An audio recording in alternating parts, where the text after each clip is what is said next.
전능하사 천지를 만드신 하나님 아버지를 내가 믿사오며 그 외아들 우리 주 예수 그리스도를 믿사오니 이는 성령으로 잉태하사 동정녀 마리아에게 나시고 본디오 빌라도에게 고난을 받으사 십자가에 못 박혀 죽으시고 장사한 지 사흘 만에 죽은 자 가운데서 다시 살아나시며 하늘에 오르사 전능하신 하나님 우편에 앉아 계시다가 저희로서 산자와 죽은 자를 심판하고 오시리라.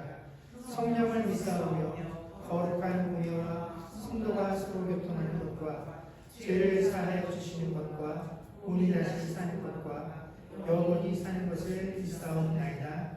아멘. 우리 다 같이 자리에 앉으시고 찬송가 287장 찬양하겠습니다.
저희들의 죄로 말미암아 주님께 다가갈 수 없는 죄인들에게 빛으로 찾아오셔서 닫혀있던 마음을 열게 하여 주시고 죄의 저주를 끊어주셔서 예수를 그리스도임을 고백하는 믿음을 선물로 주시고 구원의 길로 인도하심에 감사를 드립니다.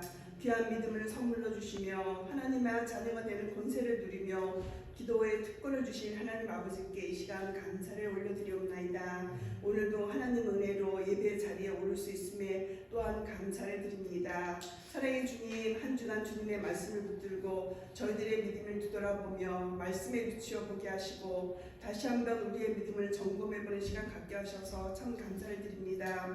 언제나 말씀보다 기도보다 앞서지 않겠노라고 다짐해보지만 연약한 인간들이라 말씀보다 앞서서 인간적인 생각이 앞질 때가 있음을 고백을 드립니다. 사람들의 기분을 살피며 사람들이 어떻게 생각할까가 우선순위가 되어져버리고 하나님을 기쁘시게 하지 못하고 믿음 없이 살아왔던 삶을 이 시간 회개하오니 주님 용서하여 주시옵소서. 예배를 통하여 우리의 생각이 바뀌어지며 말씀을 우선순위에 놓으며 하나님의 인도하심을 받는 은혜의 시간이 되기를 간절히 기도합니다. 사랑의 주님, 이곳에 주님의 몸된 교회를 세우시고 지금까지 인도하심에 감사를 드립니다. 세우신 교회가 믿음과 사랑으로 하나가 되어서 아름다운 공동체가 되기를 기도드립니다. 또한 말씀이 풍성한 교회, 기도하는 교회, 그리스도를 증거하는 전도하는 교회, 예배가 회복되어지는 교회가 되기를 간절히 소망합니다. 사랑의 주님, 또한 교회 학교를 축복해 주시고 다음 세대를 세워가는 교회로서 어린 심령들에게 말씀과 기도로 양육하며 사랑으로 잘 보살필 수 있도록 인도하여 주셔서 하나님 나라에 귀히 쓰임받는 그릇들로 성장해 나가기를 간절히 기도드립니다. 주님의 교회를 섬기시는 목사님을 은혜의 장중에 붙들어 주시고 언제나 성령 충만하셔서 말씀 맡겨주신 사역을 잘 감당하도록 인도하여 주시옵소서. 오늘도 말씀을 들고 단에 서신 종을 붙들어 주시고 생명의 말씀을 잘 증거하실 수 있도록 성령 하나님 역사하여 주시옵소서. 오늘도 생명을 살리는 통로로서 사용되기를 기도드립니다. 주신 말씀을 붙들고 우리가 또한 세상으로 나아갈 때 한 주간 세상 속에서 땅의 것을 추구하지 않게 하시며 하늘의 것을 구하며 풍성한 만나를 누리는 그런 은혜의 시간이 되어지기를 주님 인도하여 주시옵소서. 오늘도 하나님께 예배하게 하심을 감사드리며 이 모든 말씀 예수 그리스도의 이름으로 간절히 기도합나이다. 아멘.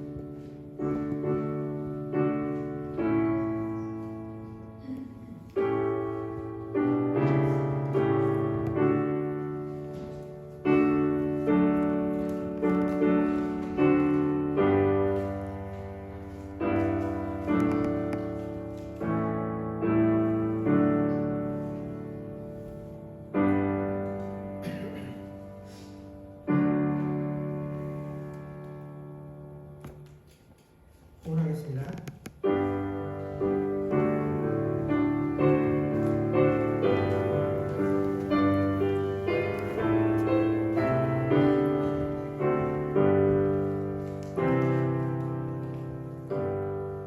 기도하겠습니다. 하나님 감사합니다. 지난 한 주간 동안에도 하나님께서 각 가정 가운데 허락하신 귀한 일도와 사업장에서 일하게 하시고 내가 모든 것들이 하나님의 은혜로 허락되어진 것을 고백하며 귀한 예물 드리게 하시고 주여 감사드립니다. 바쳐진 헌물 아버지 10의 1조 주정헌금 또 각종 감사의 제목 가운데 우리의 중심들이 온전히 드려지게 하여 주시옵소서. 하나님 우리가 살고 있는 이 시대 가운데 참으로 물질이 기묘하고 아버지 하나님 물질이 필요한 시대를 살고 있습니다. 한 번도 우리 삶 가운데 물질이 필요하지 않았던 순간이 없었고 중요하지 않았던 순간이 없었습니다. 그러나 그 모든 매 순간마다 하나님께서 우리에게 필요한 때를 따라 돕는 은혜를 허락하여 주셨던 것을 우리가 너무나도 잘 알고 있사오니 하나님 궁핍한 가운데에서라도 아버지 하나님 내가 계획하고 준비한 대로 모든 것들이 진행되어져 가지 않는 과정 가운데에서라도 때로는 아버지 하나님 원치 않는 일들로 인하여 손해를 보는 그런 상황 가운데서도 하나님께서 내게 너무너무 필요한 것으로 또 가장 좋은 것으로 예비하고 계심을 우리로 하여금 믿고 신뢰하며 그 사실로 인하여 늘 기뻐하고 평안할 수 있는 우리의 삶들이 되어지게 하여 주시옵소서. 허락하신 그 일들을 감당할 수 있도록 하나님께서 육신의 강건함들을 허락하여 주옵시고 또한 아버지 하나님 함께 일하는 모든 사람들과 가정들과 환경들 가운데 우리 뜻대로 되어지지 아니하는 것에서도 하나님께서 허락하신 아버지 하나님 장소로 모든 것들로 인하여 아버지 하나님께 늘 감사의 수 있는 자들 되게 하시고 아버지 하나님 믿지 아니하는 자들이 그 가운데에서 분노하고 성내고 화를 내고 또 남에게 맡기는 그 순간 가운데서도 믿는 자에게 그 자리에서 감사하고 기뻐하고 내가 먼저 한 발을 움직일 수 있는 그런 아버지 하나님 그리스도인의 빛과 소금의 역할들을 우리가 온전히 감당할 수 있는 삶들이 되게 하여 주셔서 하나님 내가 물질을 더 손에 쥐는 것보다 내 손에 쥐어지는 것들보다 내가 이 이름을 통하여 많은 이들에게 그리스도의 이름을 드러내는 것, 그 영광을 드러내는 것으로 인하여 더 큰 부자의 삶을 우리가 살 수 있도록 주께서 은혜 가운데 함께하여 주시옵소서. 오늘도 피치 못할 형편들로 인하여 함께하지 못하는 지체들이 있습니다. 하나님께서 기억하시고 어디에 있든지 동일한 은혜로 함께하여 주시기를 소망하며 우리 주 예수님 이름으로 기도드립니다. 아멘. 그래서 소식 전하겠습니다. 예배위원들께서는 순서대로 확인해 주시고요. 세금 보고를 위한 2023년도 헌금 영수증이 준비되어 있습니다. 그 헌금 봉투 있는 곳 옆에 그 봉투에 이름들을 쭉 써서 배치해 놓았습니다. 가시기 전에 잊지 마시고 본인 것들을 수령해 주시고 가시면 감사하겠습니다. 지난 시간에 안경래 집사님이 무사히 일정을 마치시고 귀국하셨습니다. 우리 예배 후에 함께 교제 나눠주시면 감사하겠습니다. 하나님 말씀 보겠습니다.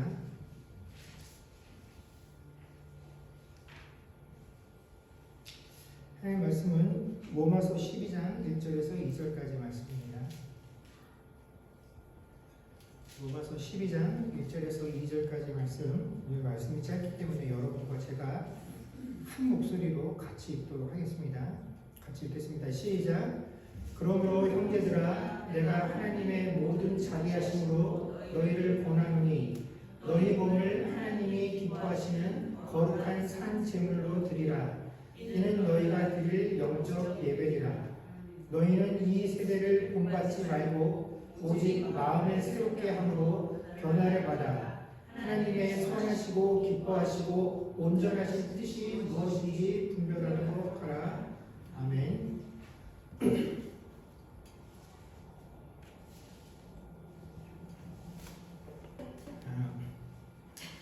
공부하는 학생을 자녀로 두고 있는 부모들에게는 모두 동일한 바람이 있죠. 뭐냐면 공부를 열심히 하는 겁니다. 뭐 잘하고 못하고를 떠나서 그거는 등수라는 건 항상 정해져 있기 마련이기 때문에 우리 자녀가 항상 1등을 할 수는 없죠.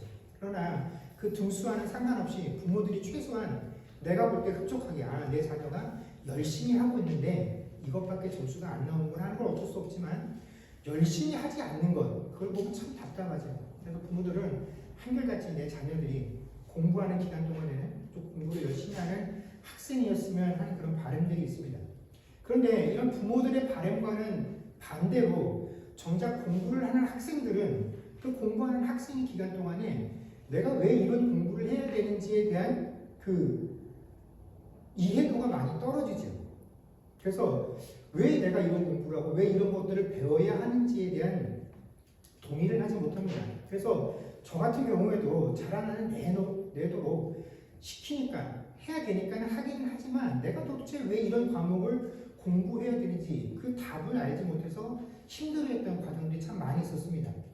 이것들을 공부하는 내내 이걸 내가 공부하면 나중에 이게 내 삶에서 과연 얼마나 도움이 될까 하는 그런 의문들이 떨쳐지지가 않는 것이죠.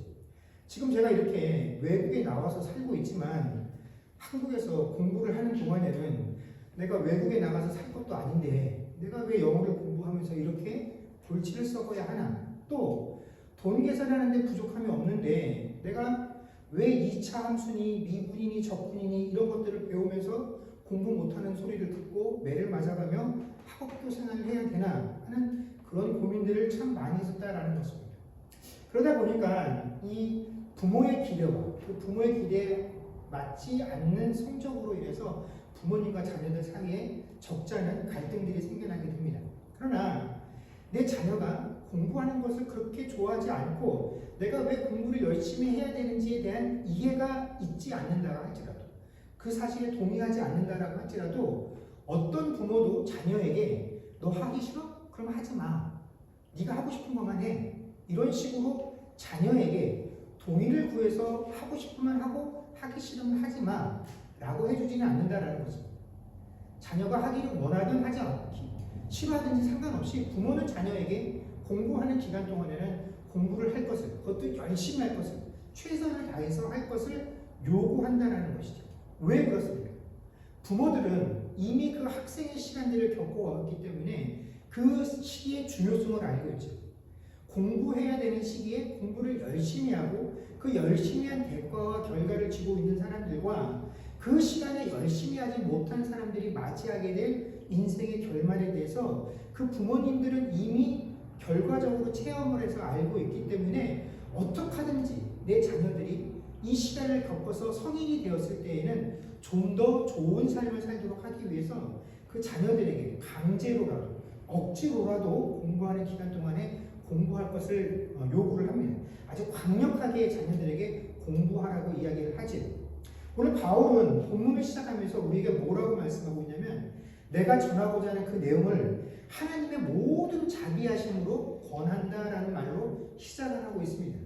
분명 바울 사도가 점잖게 권한다라는 이 단어를 사용하고 있지만 이 바울 사도가 말한다는 권한다라는 것은 우리가 흔히 이해하는 것처럼 하고 싶으면 하고 말고 싶으면 말고 너에게 선택의 기회가 있으니까 좋은 대로 하렴 하는 이런 부탁이나 권유가 아니라 분명한 명령이다라는 것입니다.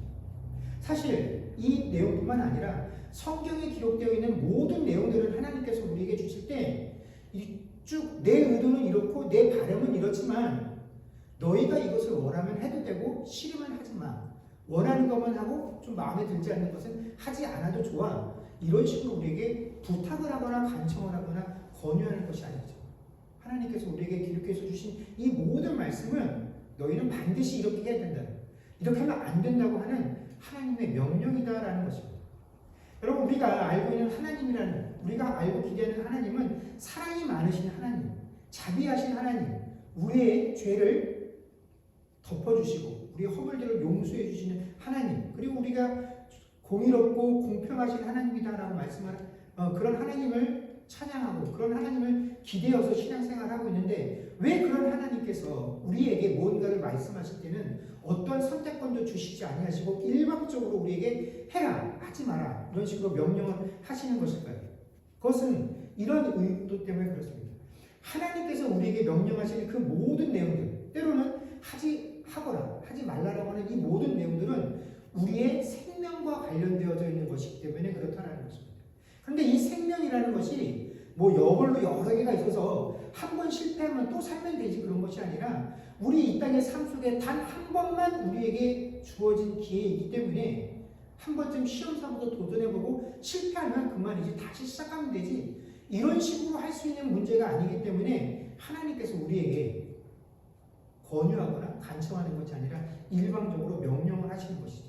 그런데 이 하나님께서 우리에게 주시는 삶의 기회라는 것이 우리가 노력해서 쟁취해서 얻은 것이 아니라 하나님께서 은혜로 우리에게 주신 기회이기 때문에 바울 사도는 우리에게 이 기회를 뭐라고 명령이라고 하지 않고 자비하심으로 권한다라고 이야기하고 있다는 것입니다.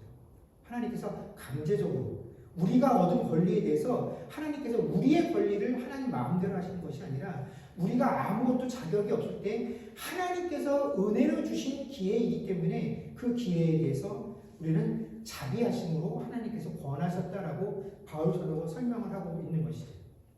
여러분, 한국에서 군대 생활을 해보신 분들은, 남자분들은 아마 다 경험들을 할 것이고, 또 여자분들은 군대 생활을 해보지 않으셨지만 간접적으로 군대 생활들을 다 경험해 보셨죠. 뭐 가족 중에 오빠나 남동생이나 또 남편들이 뭐 이런 식으로 남자친구가 군대 갔다 왔던 이야기들을 쭉 한 것을 많이 들어와 봤기 때문에 아마 한국 여자분들 역시도 내가 체험해 보지는 않았어도 군대 생활이 대충 어떤 것이로구나 하고 아마 짐작들을 하실 수 있을 것입니다. 그런데 이 군대 다녀온 사람들 중에 하는 이야기 중에 한 가지 특징이 있습니다. 그게 뭐냐면, 군대에서 시간을 보낸 사람들은 그 군대에서 내가 얼마나 그곳에서 삶을 설렁설렁하게 지냈는지를 자랑한다는 것입니다. 규칙이 이건데 내가 이 규칙을 얼마나 어기면서 그 시간들을 보냈는지를 자랑한다는 것입니다. 마치 그 법에서, 그 규칙에서 어겼났는데 그것을 들키지 않은 것이 큰 무용담인 것처럼 그런 것들을 자랑하면서 이야기들을 쭉 펼친다는 것이죠. 그래서 군대 가서 성실하게 그들에게 주어진 그 시간들을 임해서 지내다 온 사람들이 나는 거기서 시키는 대로 성실하게 하다 왔어, 그러면 그 사람이 오히려 비정상적인 사람으로 취급을 받게 된다는 것입니다. 왜 그런 일이 되냐면, 그 군대에서 보내는 그 시간들이 나를 위한 시간이 아니다라고 여기기 때문에 그렇다는 것입니다.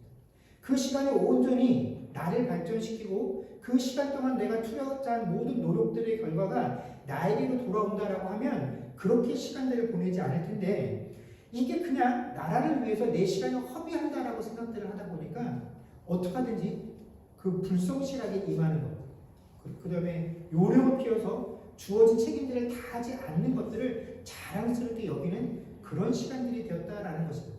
그런데 여러분, 저도 군대를 다녀왔지만 그렇게 모든 사람들이 그 시간들을 불필요하고 의미 없는 시간들을 여기고 어떻게 하면 연애가 될까를 생각하는 그런 시기에도 묵묵하게 정말 열심히 그곳에서 시간들을 감당하는 사람이 있습니다.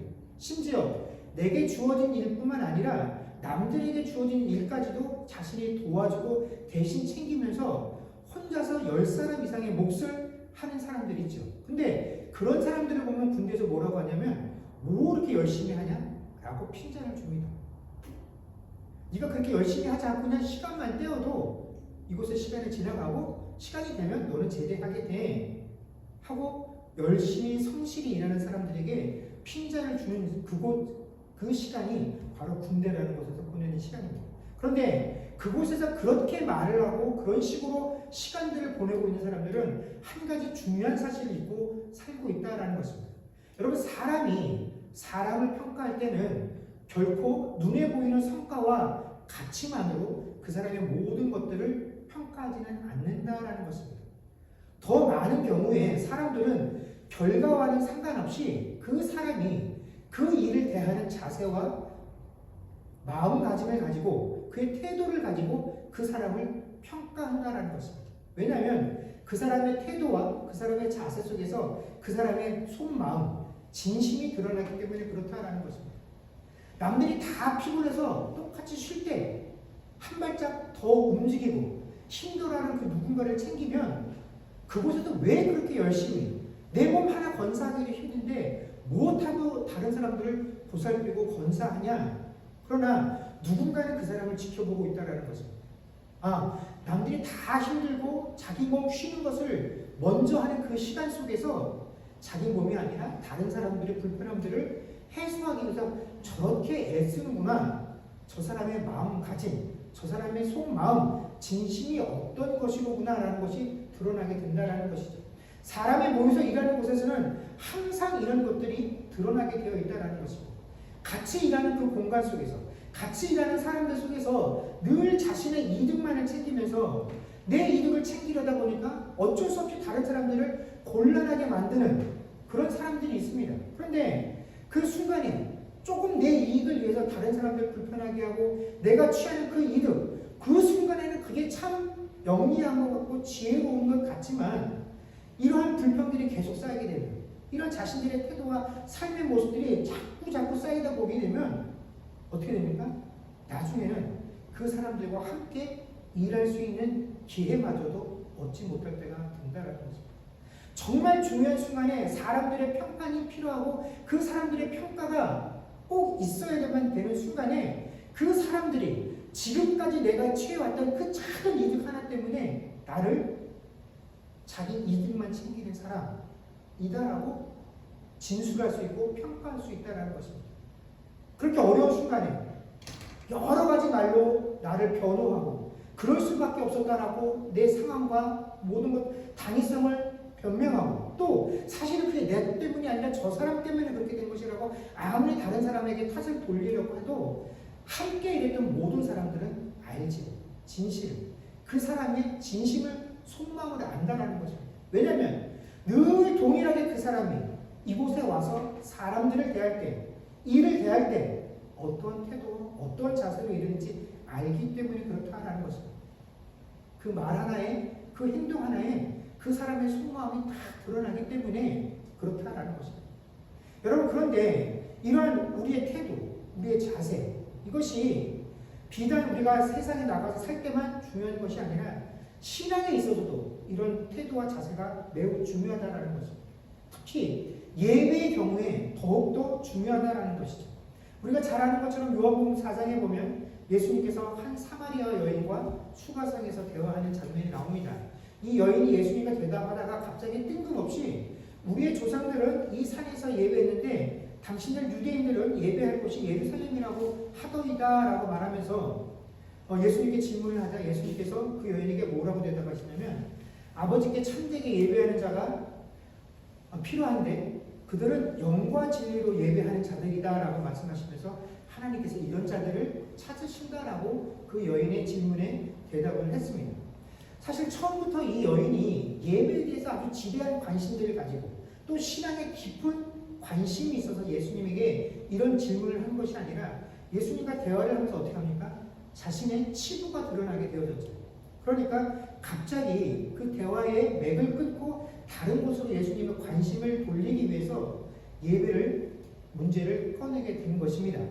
자신의 삶이 엉망인데 예배에 가는 것들을 언급하면 네가 삶은 좀 엉망이지만 그래도 네 신앙은 그래도 꽤 괜찮구나. 네가 예배에 많은 관심이 있구나.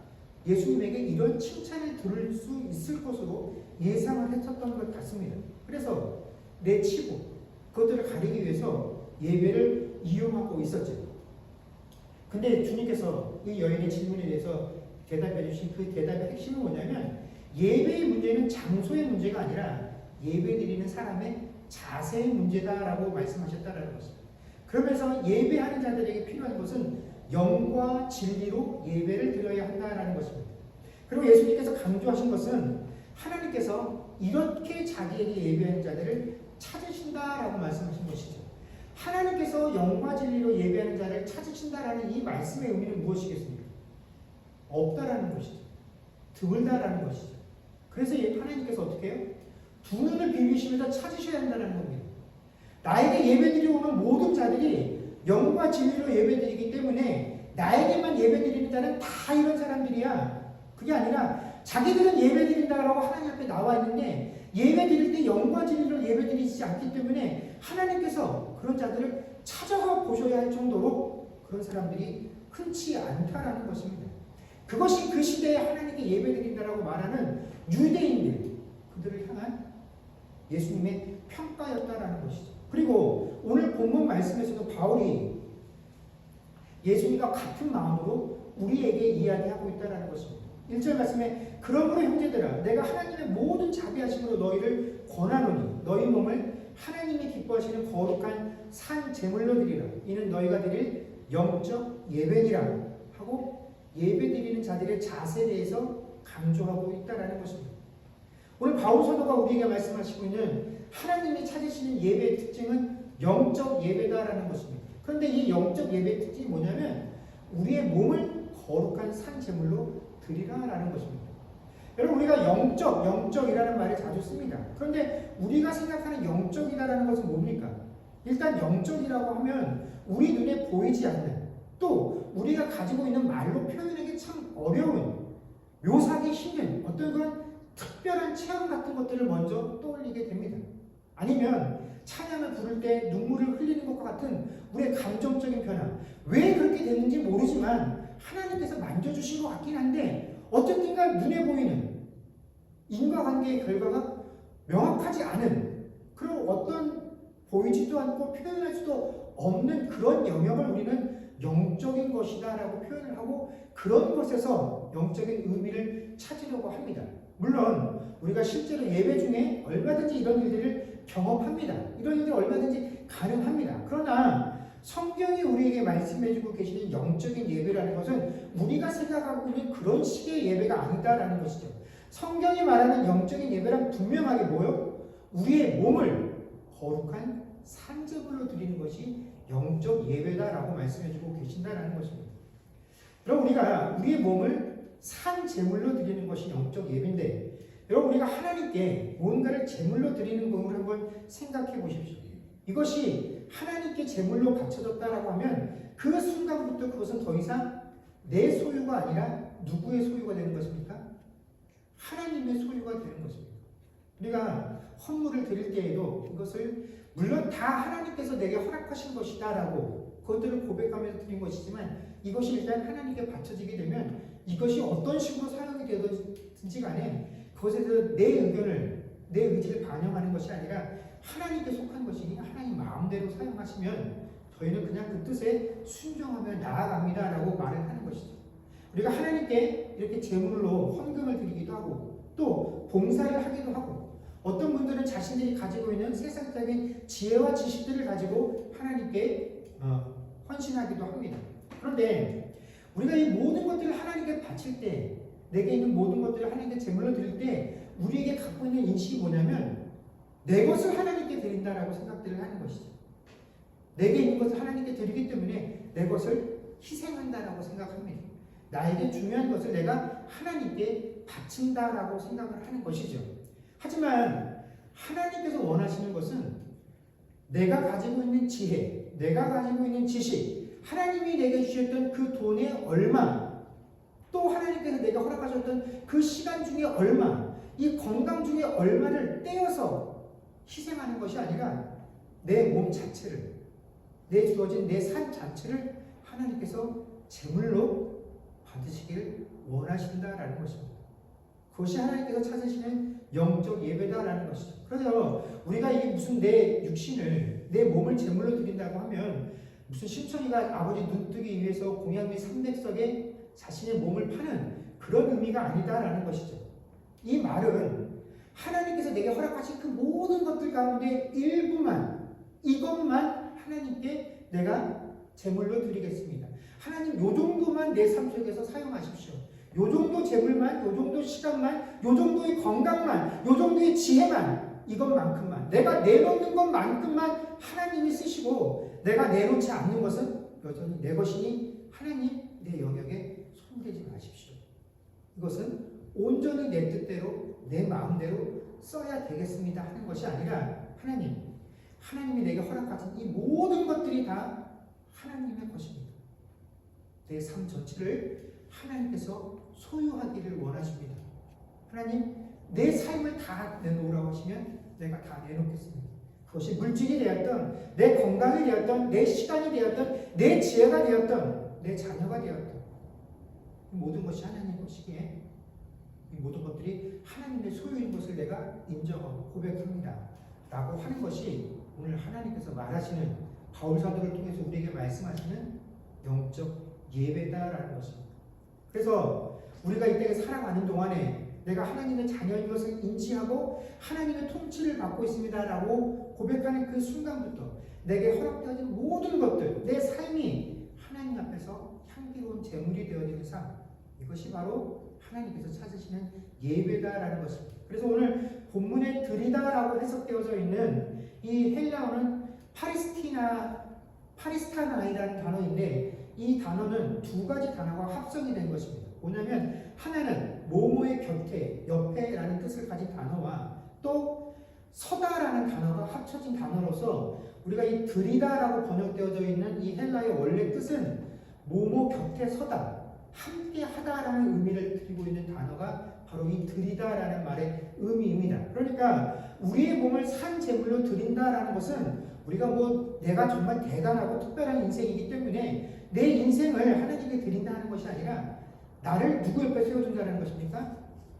하나님 옆에 세워둔다라는 의미인 것입니다. 내가 하나님과 함께 한다라는 그 의미가 하나님께 나를 드린다라는 의미다라는 것이죠. 그리고 바로 이것이야말로 내가 하나님 옆에 서 있다, 하나님과 늘 함께 한다라는 것을 우리의 삶으로 증거하는 것이야말로 내가 하나님의 참된 예배자라고 하는 가장 중요한 증거가 된다라는 것입니다. 여러분, 이것보다 더 중요한 증거는 없다라는 것이죠. 그러나 예배라는 것이 단지 몸을 드리는 것으로 끝나는 것만은 아닙니다. 2절 말씀을 보게 되면 너희는 이 세대를 본받지 말고 오직 마음을 새롭게 함으로 변화를 받아 하나님의 선하시고 기뻐하시고 온전한 뜻이 무엇인지 분별하도록 하라라고 또한 바울사도는 우리에게 명령하고 계십니다. 여러분, 예배와 관련해서 우리가 이 세대를 본받지 말고 분별해야 할 하나님의 뜻이라는 것들이 과연 무엇일까요? 오늘날 이 교회에서 예배 시간들을 표현하는 것들을 보게 되면 이 예배가 영어로 뭐냐면 서비스입니다. 서비스. 이게 참 맞는 말이기도 한데 동시에 이 예배라는 의미를 담아내기에는 부족한 것들이 있죠. 이 서비스라는 게 누구를 위한 서비스이냐 하는 것입니다. 이 서비스라는 건 이곳에 참석한 사람들을 위한 서비스냐? 아니면 우리가 모여서 하나님께 서비스를 제공하는 것입니다. 아니면 하나님이 우리에게 서비스를 제공하는 것입니다. 일견 왜 서비스라는 말을 썼는지를 이해하면서도 하나님과 우리 사이에 하나님이 찾으시는 이 예배라는 의미에서 보면 이 서비스라는 단어는 참 어울리지 않는 단어다라고 생각을 합니다.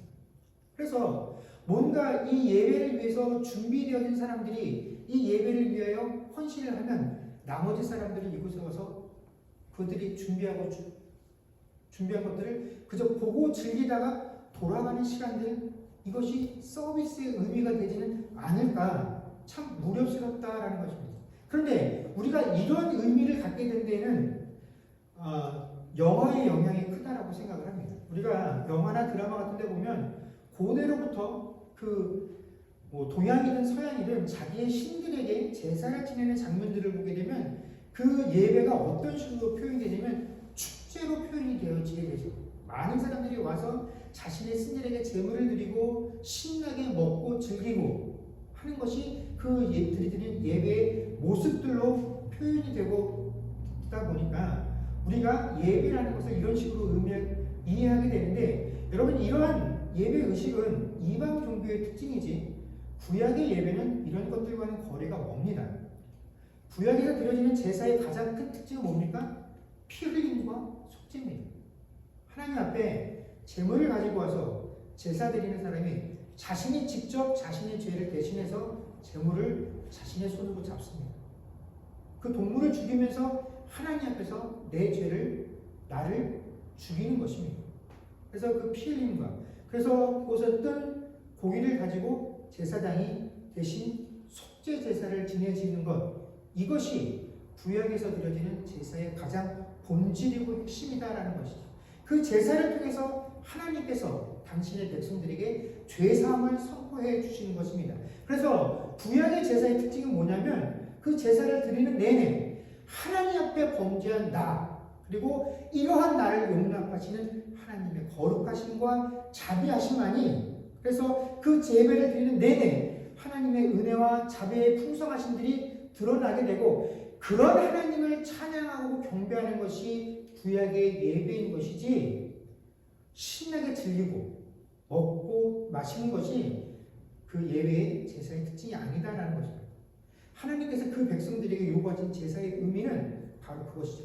너희의 죄를 인식하고 자복하고 그 너희들을 용서하는 하나님의 은혜를 깨닫고 그런 하나님께 찬양과 경배를 돌리라라는 것입니다. 그런데 오늘날 교회 예배를 보면 죄를 지적하는 것보다는 무엇을 강조합니까? 행복을 강조하고 긍정적인 사고를 강조합니다.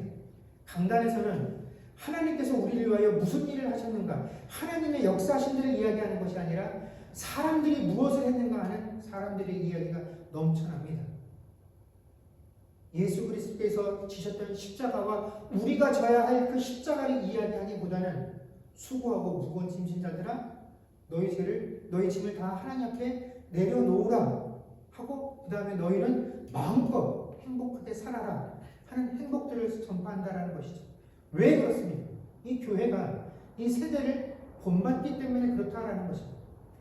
무엇이 하나님을 기뻐하시고 하나님께서 우리가 무엇을 행할 때 기뻐하시는지 그것들을 우리가 더 중요하게 생각하기보다는 오늘 이곳에 와서 이 예배를 통해서 서비스 받기를 원하는 그 사람들의 마음, 그 사람들의 만족감을 먼저 생각하기 때문에 교회가, 예배가 간단히 말씀이 죄를 이야기하지 못한다라는 것입니다.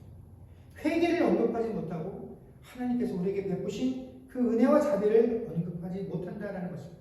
그럼 여러분 우리가 분명히 알아야 되는 것은 예배의 주인은 사람이 아니라 하나님이시다라는 것입니다. 그러므로 우리가 드리는 이 예배의 핵심은 하나님께서 기뻐하시는 예배를 드려야 하는 것입니다. 이 말은 우리가 이 예배 가운데 참여할 때 그 예배의 동기가 무엇인지를 분명하게 알고 있어야 한다는 것입니다. 우리가 과연 이 예배를 드릴 때 내가 무엇을 기대하고 나왔는지에 대한 분명한 답들을 가지고 있어야 한다는 것입니다. 좋은 말씀을 듣고 찬양을 부를 때 그 과정 가운데서 내 마음에 위로와 평안을 얻습니까? 아니면 내가 예배 후에 식사하면서 사람들과 웃고 떠드는 그 교제에서 즐거움들을 찾고 있습니까? 여러분 이것들이 나쁜 것은 아니죠. 필요합니다.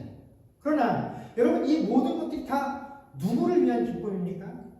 사람들을 위한 기쁨이다라는 것입니다.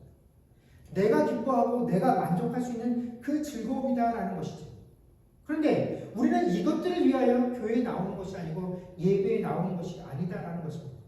우리가 예배를 통하여 하나님께 위로받고 용서받고 새로운 힘 얻기를 소망합니다. 그런데 우리가 정말 하나님께 내가 위로와 소망을 얻었으면 야, 내 마음이 평안하고 기뻐야지. 그래야 위로와 소망을 얻은 것이, 그렇게 생각하는 건 착각이다라는 것입니다. 하나님께서 참으로 내게 위로를 주시기 위해서 내 죄가 무엇인지를 온전히 드러나시게 하시기 위해서는 여러분 내가 억지로라도 내가 모르는 척 지나갔던 내 삶들, 아직도 저버리지 못하고 있는 그 죄악된 본성들, 내가 감추고 싶고 들추어내고 싶지 않은 나의 그 못된 심성들, 내 순간순간의 유익을 위해서 누군가를 아프게 하고 힘들게 했던 그 삶의 모습들, 그거 하나님이 다 생각나게 하고 기억나게 하셔서 하나님 옆에 자복하게 하시는 그것이 있어야지 우리는 그 상황 속에서 참된 위로를 얻을 수 있다는 것입니다. 그런데 그런 거 없이 그냥 하나님, 나는 어떻게 살았든지 상관없습니다. 그냥 내가 힘들고 어려우니까 그저 하나님은 내 힘들고 어려움 속에서 그저 나를 격려만 해주시고 잘한다고 용기만 복도도 주시면 좋겠습니다. 그래서 내가 이렇게 와서 예배드리고 하나님께 눈도장 찍었으니 하나님, 내가 기쁜 마음으로 돌아갑니다 라고 하는 건 하나님께 위로와 소망을 얻기를 원합니다 해서 받은 그 위로와 소망이 아니다라는 것입니다. 내 죄가 하나님 앞에서 온전히 낱낱이 다 드러나서 그것들을 하나님께 자복하고 인정하고 회개하는 시간들이 있어야지, 그 시간들을 통과하고 나서야 비로소 하나님께서 내게 허락하시는 위로와 평안과 소망이 있을 수 있다는 것입니다. 그것이 예배드리는 자들이 누리는 기쁨이고 만족이다라는 것입니다. 그 사람이 예배드린 자라는 것입니다. 그런 사람들이 하나님께서 우리에게 요구하셨던 영적으로 예배를 드리는 자이며 하나님께서 기뻐 찾으시는 그 예배자의 모습이다라는 것입니다. 그런데 오늘날 예배만큼 업수의 여김을 받는 것도 없습니다. 여러분, 많은 성도들이 주일날 한 번 드리는 이 공적인 예배뿐만 아니라 내 삶 전체가 예배드리는 공간뿐만 아니라 내 삶 전체가 하나님께 예배드리는 자의 삶이 되기를 원합니다. 그렇게 살게 해주십시오라고 간구하고 있음에도 불구하고 그러한 간구와 결단이 무색할 정도로 우리는 조금만 내 마음에 들지 않으면 교회를 비난합니다. 예배를 비난합니다. 저 사람이 싫어서, 저 사람의 마음에 들지 않아서 교회에 못 가겠다고 합니다. 예배에 못 나가겠다라고 합니다. 그래서 내 마음이 불편하고 내가 속상하고 무엇이 잘못되어 있으면 가장 먼저 시험에 들어서 하는 말이 교회에 나오지 않겠다라는 것입니다. 예배의 흠을 찾는 것입니다.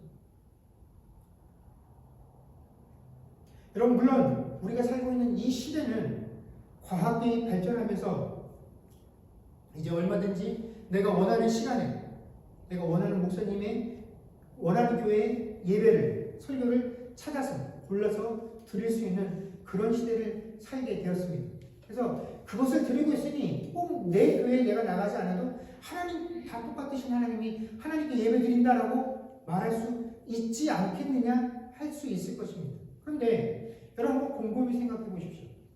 내가 그 사람들이 싫어서, 내가 그게 싫어서 교회에 못 나가고 예배에 참석하지 못한다고 예배를 거부하고 교회를 거부하는데, 내가 좋아하는 것들만 찾아서 예배를 드리겠다고 하나님께 경배 드리겠다라고 한다면 여러분, 그것이 과연 하나님께서 말씀하셨던 그 참된 예배자의 모습과 맞겠느냐 하는 것입니다.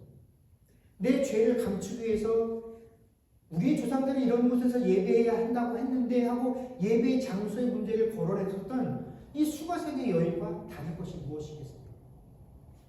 내 마음이 이렇게 번잡하고 시험에 빠져 있는데 그냥 하나님께 예배드렸으니까 됐다라고 하고 넘어가는 것은 이 수가성 여인과 다를 것이 하나도 없다라는 것이다. 내가 섬기던 교회와 예배도 내 감정에 따라서 얼마든지 가볍게 여기는 사람이 정말로 이 주님의 날 공적인 예배드리는 이 예배뿐만 아니라 일상 예배 삶 속에서도 정말 하나님께서 찾으시는 예배자로서 살겠습니다라고 하는 그 고백이 여러분 얼마나 진실되겠느냐 하는 것입니다. 그렇게 힘들다라는 것이죠. 예배의 삶이 내 인생의 내 모든 삶에서 우선순위에서 뒤로 밀려난 사람들은 과연 내가 자기 육신을 산제물로 드리는 그런 영적 예배를 찾으시는 하나님께 예배자로서 온전히 서 있는지를 한번 곰곰이 생각해 보아야 할 것입니다. 여러분, 물론 시대가 발전하면서 예배의 형식도 방법도 많은 것들이 바뀌어져 가고 있습니다. 우리가 드리고 있는 이 예배도 많은 과학의 이기들의 도움을 받고 있죠. 우리가 드리는 이런 영상이나 음향의 모든 시설들 참 요긴하게 잘 사용들을 하고 있습니다. 그리고 우리가 정말 피치 못할 형편과 상황이 있을 때에는 인터넷을 통해서 예배를 드릴 수도 있습니다. 그런데 우리가 너무 쉽게 피치 못할 상황이라는 그 말을 내 상황 속에, 내 삶 속에서 적용하고 있는 것은 아닌지 한번 곰곰이 생각해 보아야 합니다. 우리가 이 시대와 변화 속에 맞춰서 살아감도 필요하지만 예배의 본질을 잃어버려서는 결코 안 된다라는 것입니다. 그래서 바울 사도가 성도들을 향해서 이 세대를 본받지 말라고 했는데 우리가 정말 그 바울 사도가 우리에게 요구하는 것처럼 이 세대를 본받지 아니하는 자인지, 아니 한번 곰곰이 생각해 보는데 제가 감히 판단하기에는 이 시대를 살아가고 있는 우리들은 정말로 이 바울 사도의 권면과 이 근심이 무색할 정도로 우리가 세대를 본받는 것이 아니라 어쩔 때 보면 이 세상 사람들보다 더 세상의 것들에 민감하게 반응하는 그런 모습들을 보게 될 때마다 정말 제 자신이 너무나 깜짝깜짝 놀랄 때 있다라는 것입니다.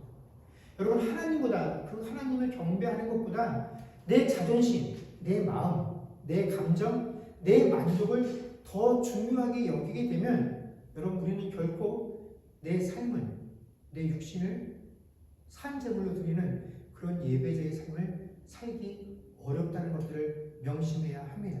그래서 우리가 오늘 이 시간에도 예배 나올 때 우리가 누군가에게 서비스를 받으려고 나오는 것이 아닙니다.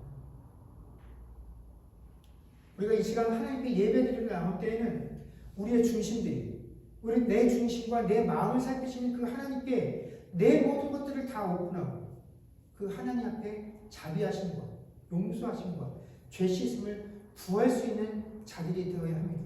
그것이 예배에 참석한 자들이 누리는 진짜 회복인 것입니다.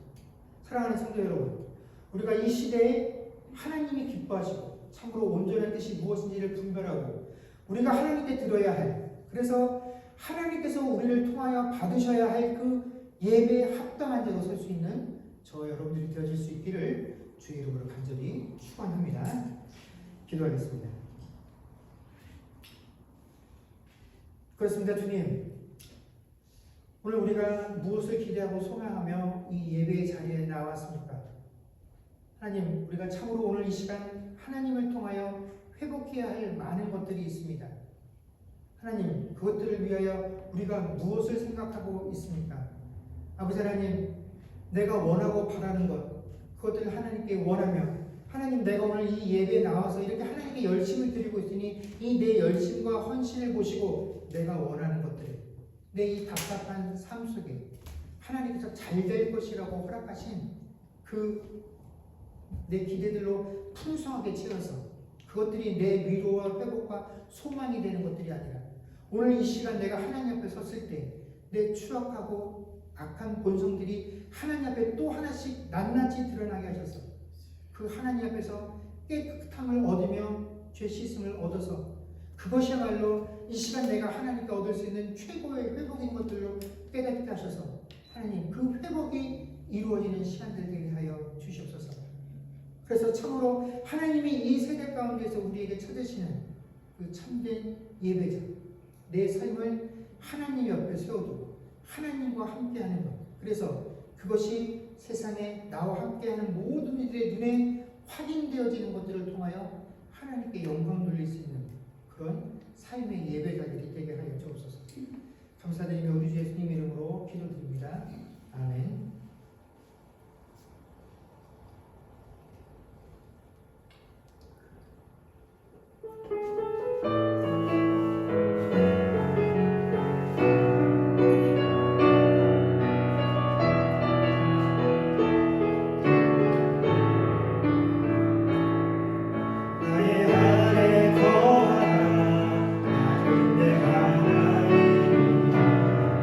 모든 환난 가운데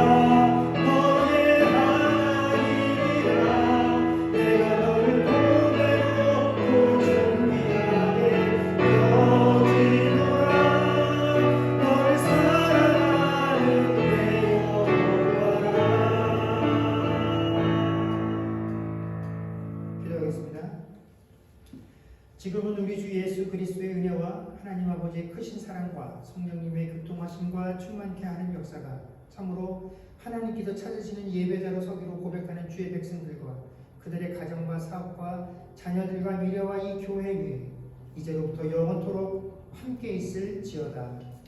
아멘.